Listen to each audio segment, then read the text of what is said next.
भाजप सरकारच्या काळात महागाई आणि बेरोजगारी वाढल्याची टीका सोलापूर लोकसभा मतदारसंघातील काँग्रेसच्या उमेदवार आमदार प्रणिती शिंदे यांनी केली आहे। सोलापूर लोकसभा मतदारसंघातील काँग्रेसच्या उमेदवार आमदार प्रणिती शिंदे यांनी दक्षिण सोलापूर तालुक्यातील यत्नाळ, फताटेवाडी, होडगी स्टेशन, आहेरवाडी, बंकलगी, संजवाड, औराद, राजूर, बिरनाळ, होनमुर्गी, सिंदखेड, मद्रे, घोडातांडा आदी गावांना भेटी देऊन मतदारांशी संवाद साधला।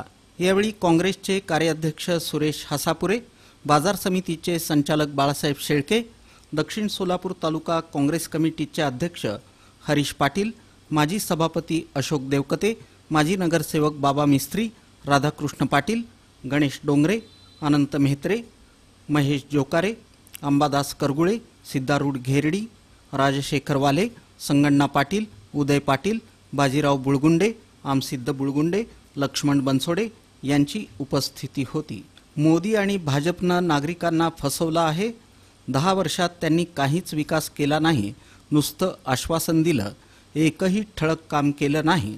भाजपच्या निष्क्रिय कारभारामुळे सोलापूर जिल्हा 25 वर्षे मागे गेला आहे।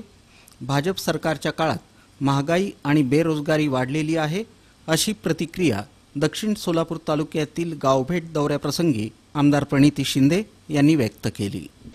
कारण का बीजेपीने एवढं फसवलंय सगळ्यांना, 10 वर्ष फक्त गाजर दाखवलं, सांगितलं महागाई कमी करू, रोजगार देऊ, हे ते, पण एवढं तुम्ही फसवलं आमच्या लोकांना, आम्हाला, आणि तरी तुम्ही परत भाजपला मतदान केलं। लोकांनी तर किती अपमान सहन करणार, बरोबर का नाही?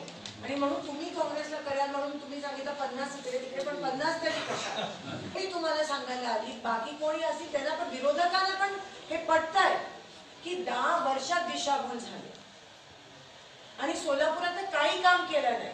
तुम्ही डोळे मिटून खरं तर काही लोकांनी भाजपला मतदान केलेलं, त्यांचे दोन्ही खासदार इतके अकार्यक्षम ठरले की तिसरा उमेदवारच त्यांना मिळत नाही। आणि एवढं काम करू शकले असते पंतप्रधान, त्यांचा मंत्री, त्यांचे खासदार, त्यांचे आमदार, त्यांचे